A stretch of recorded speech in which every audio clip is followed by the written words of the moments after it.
A grandmother with an injured leg. 3 orphaned children trying to survive in Lagos. A maid working 2 lives, one for pay, one for love. But neither she nor the children knew that someone was watching. And his choice that night would rewrite their destinies. The Lagos night air hung thick with humidity as Tunde Adeleke stepped out onto the sprawling veranda of his penthouse apartment. At 42, he had everything the world could offer. A thriving real estate empire that spanned 3 countries, a collection of luxury vehicles, investments in technology startups, and a reputation as one of Africa's most ruthless and successful businessmen. Yet standing beneath the glittering canopy of stars that dotted the sky above Victoria Island, he felt remarkably hollow. His latest acquisition, a beachfront resort in Zanzibar, had closed just that afternoon. The deal was worth 300 million naira. Most men would celebrate such a victory with champagne and beautiful women at an exclusive club. Tunde had spent the evening alone in his office, surrounded by financial reports and legal documents, feeling not a hint of joy. He thought about his ex-wife, Folake, who had left him 7 years ago. She'd given him an ultimatum: choose between his ambition and their marriage. He'd chosen ambition, telling himself that once he reached a certain level of wealth, everything else would fall into place. But the wealth had come and gone in various forms, multiplying exponentially, while his personal life remained a barren wasteland. No children, no close friends, no one who loved him for anything other than what his money could provide.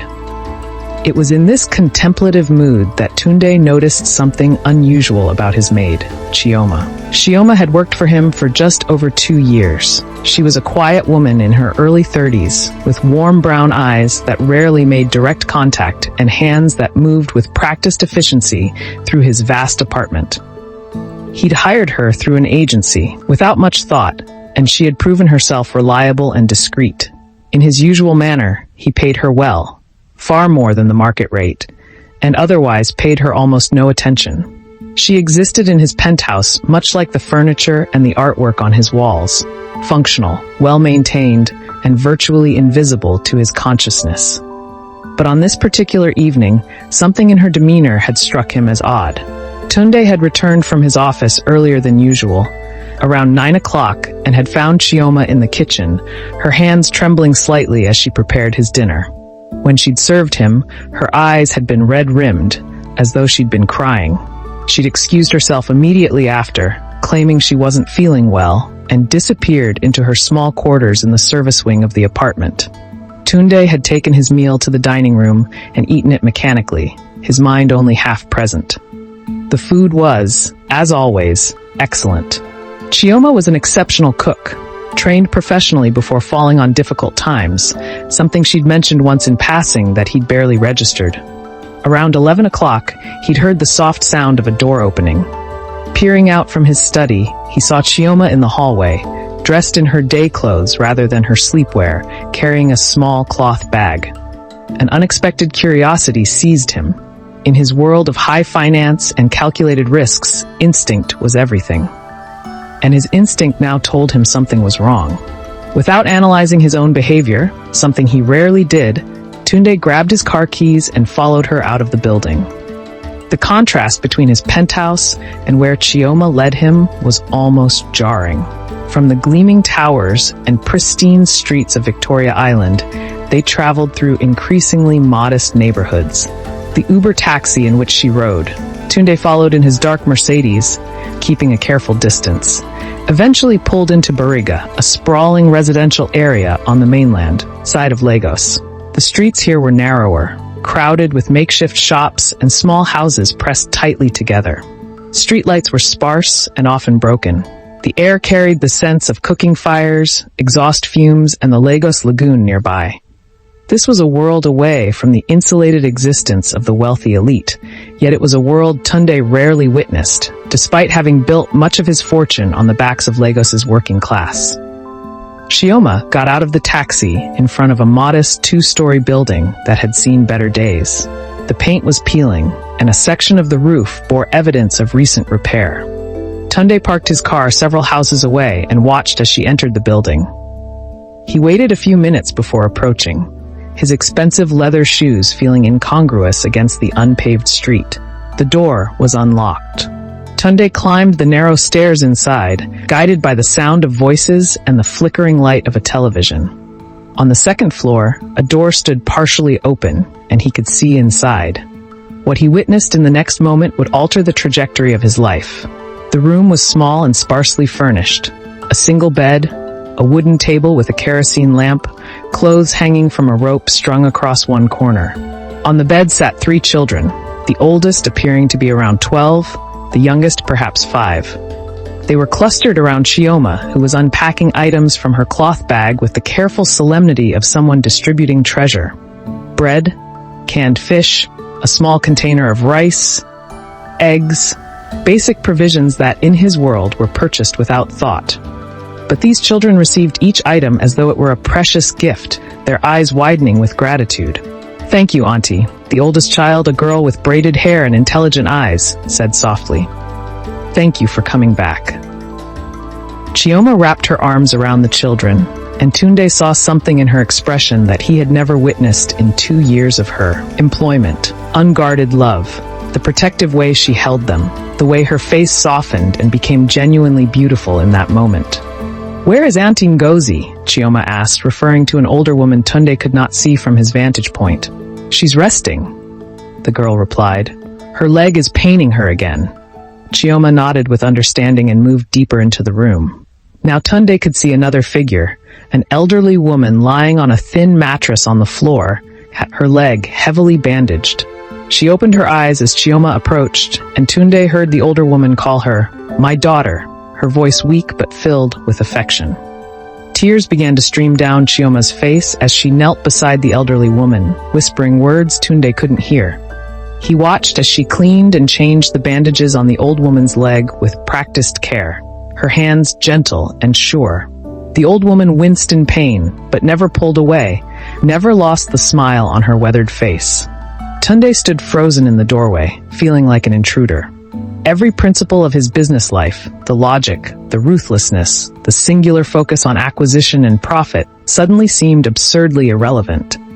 He was witnessing something that no amount of money had been able to buy him, genuine human connection rooted in selfless love. The children watched Chioma with adoration.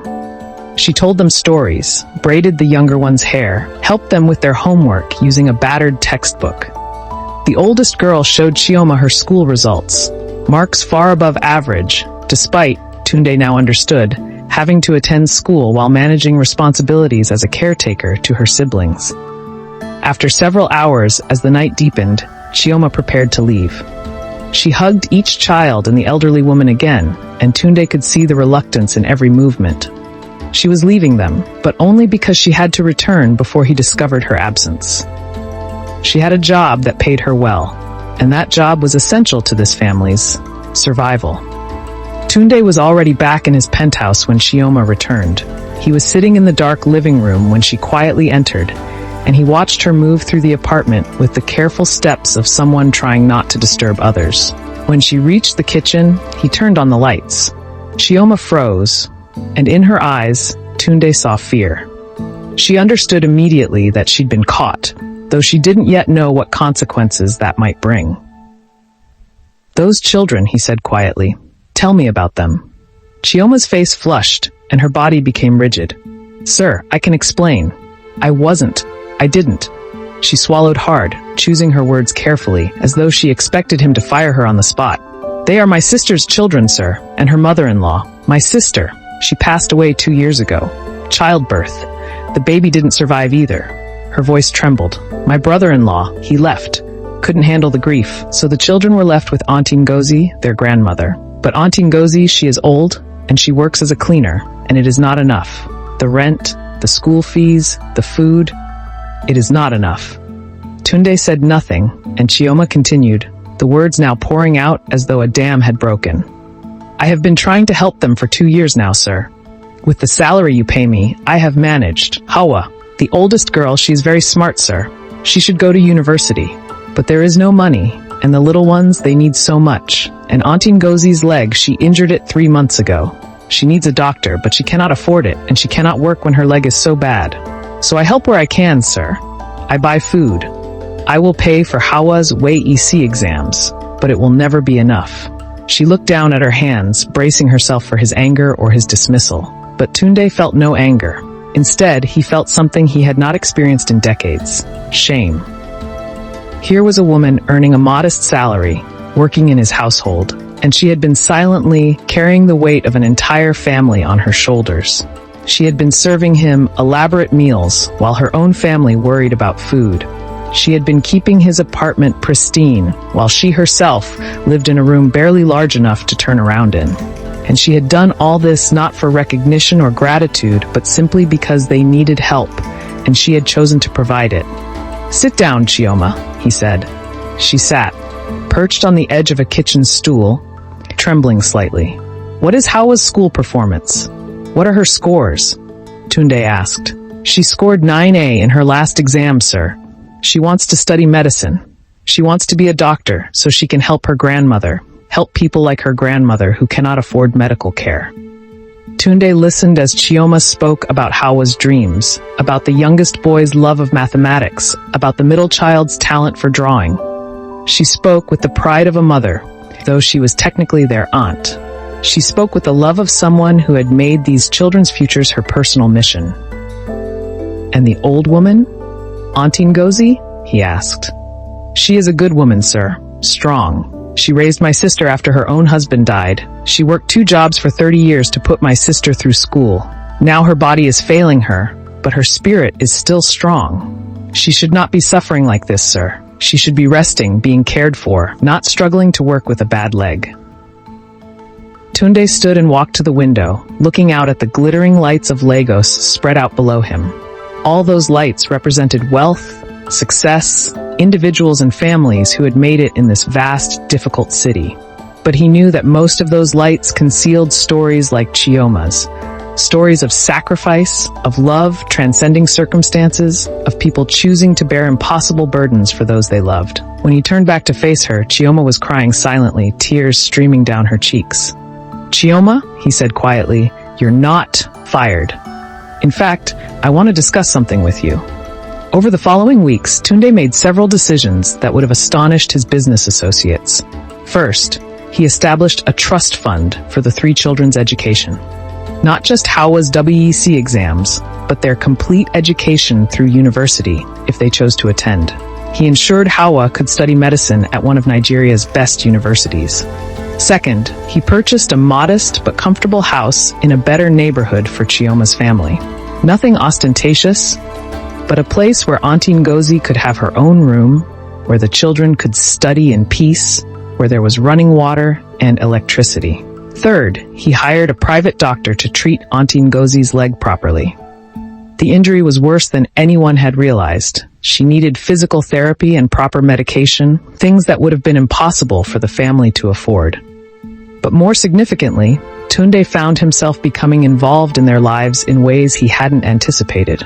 He visited the family regularly, often bringing additional supplies, but increasingly just to sit and talk. Hawa fascinated him with her questions about medicine and her observations about society. The other children's laughter reminded him of something he'd lost somewhere in his pursuit of wealth. And Auntie Ngozi, with her wisdom earned through decades of hardship, became something of a grandmother figure to him, challenging him, sometimes criticizing his business practices, but always kind. One evening, as they sat together in the living room of their new house, Auntie Ngozi asked him a question that struck at the core of his being. "Mr. Tunde, why do you do all this for us? Surely there must be something you want in return." He pondered the question for a long time before answering. "I've spent my entire life acquiring things," he said finally.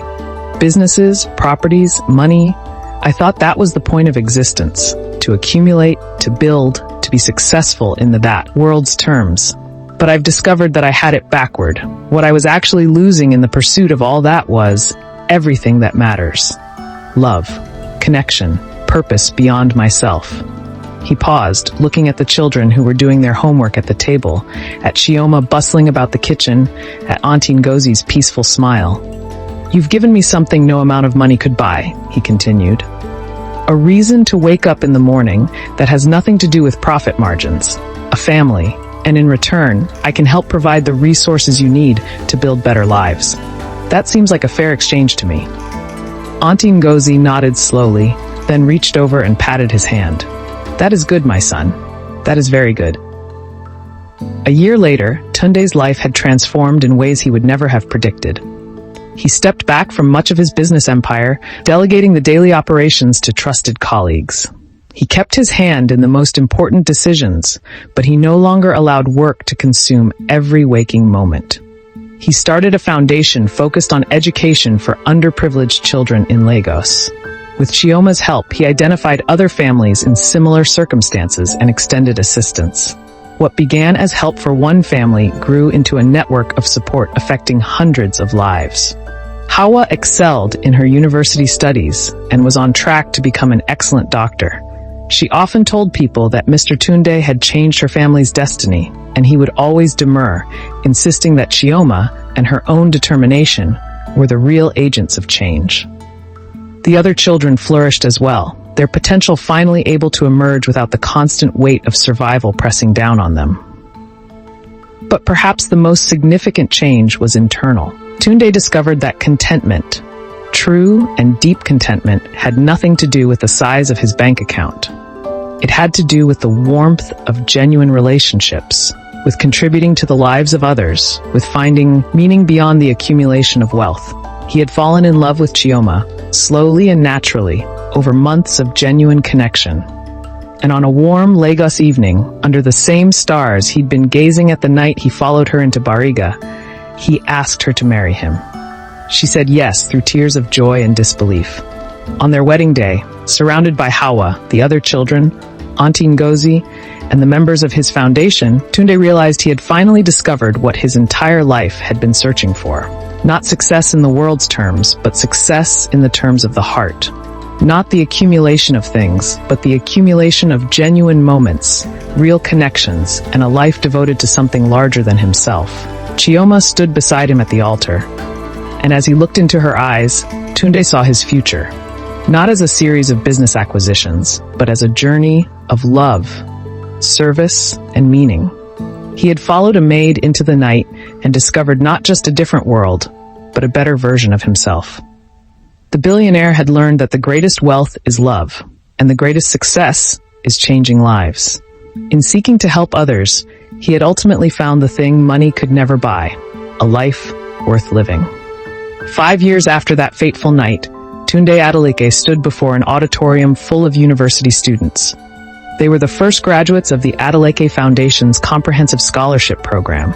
Among them was Hawa, now completing her residency in emergency medicine. Behind her stood students who had been given opportunities they never would have had otherwise, future doctors, engineers, teachers, and leaders. As he watched them receive their certificates, Tunde thought about the man he used to be, brilliant in business, utterly empty in spirit. That man would have looked at these young people and seen them as part of the lower classes, people with whom he had no real connection. That man would never have imagined trading his lonely penthouse for a life devoted to service. Chioma stood at the edge of the stage, their year-old daughter on her hip, smiling with pride.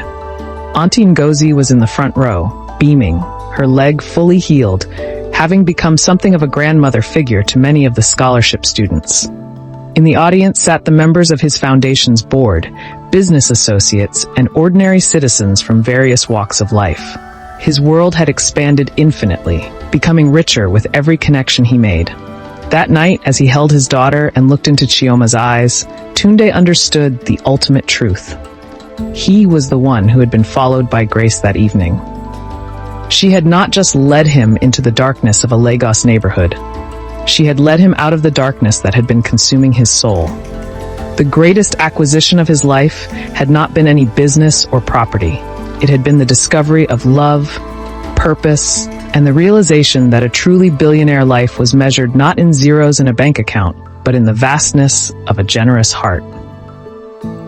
Tunde's journey reminds us of a powerful truth. The greatest wealth we can accumulate is not measured in money, but in the depth of our connections and the lives we touch. If this story moved you, if it made you question what success really means, then you understand that sometimes the most valuable acquisitions are the ones that touch our hearts. If you resonated with Tunde's transformation, if you believe that purpose matters more than profit, please like this video and subscribe to our channel. We share stories that inspire, stories that challenge us to be better, stories that remind us of our shared humanity. Don't miss our next story. Hit that notification bell so you're the first to experience tales of redemption, love, and transformation. Thank you for being part of our community. Your support helps us continue bringing these powerful African stories to audiences around the world.